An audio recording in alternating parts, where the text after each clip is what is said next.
నేను ఒక చిన్న సైజు రైతుని, ముందుగా క్షమించాలి. అందరూ పెద్దల్ని పొగుడుతుంటారు, ఇలాగ కాలక్షేపం అవుతుంది కాబట్టి నేను అందరికీ ఒకే మాట చెప్తున్నాను, తప్పు ఉంటే క్షమించండి. సభాయ నమః. అయ్యా, నేను ఉపాధి హామీలో గడ్డి వేసుకున్నాను.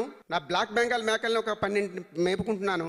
తర్వాత నాకు నేను అడిగినటువంటి ఫామ్ పాండ్ ఒకటి ఇచ్చారు.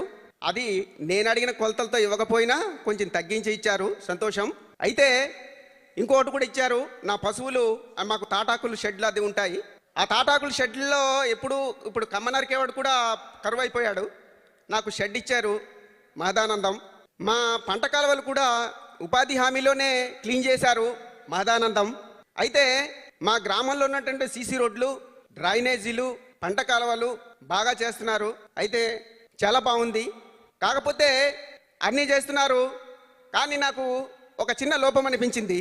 అది మీ స్థాయిలో సరిదిద్దగలిగితే చేయొచ్చు, లేకపోతే మానేయచ్చు. కాకపోతే నాకు చిన్న విన్నపం, ఈ ఉపాధి పనిలో ఉపాధికి సంబంధించినటువంటి అన్ని పనులు చేస్తున్నారు, కానీ వ్యవసాయ అనుబంధంగా పనిచేసేటువంటి నాట్లు, తర్వాత కోతలు, కలుపు తీతలు, ఇటువంటి మీద మాత్రం దృష్టి పెట్టడం లేదు.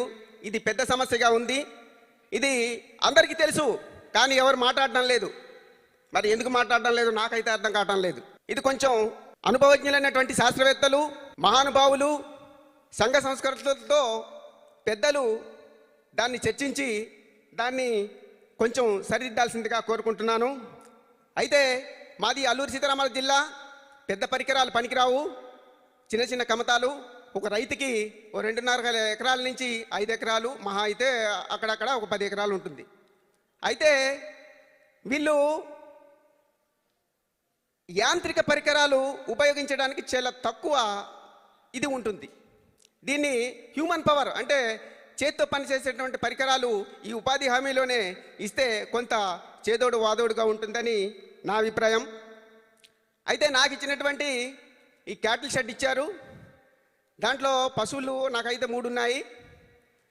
దాంట్లో అంత చేసుకుంటున్నాము. కాకపోతే ఇది అందరికీ లేదు.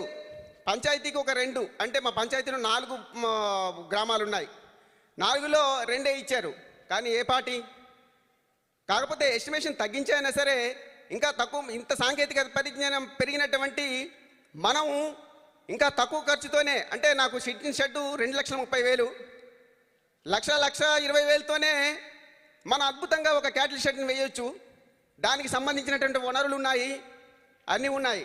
ఎస్ అండి, దీని మీద థ్యాంక్ యూ వెరీ మచ్ పెద్దాయన గారు. ఖచ్చితంగా మీరు చెప్పినటువంటి పాయింట్స్ అన్ని కూడా పరిగణలోకి తీసుకుంటారు.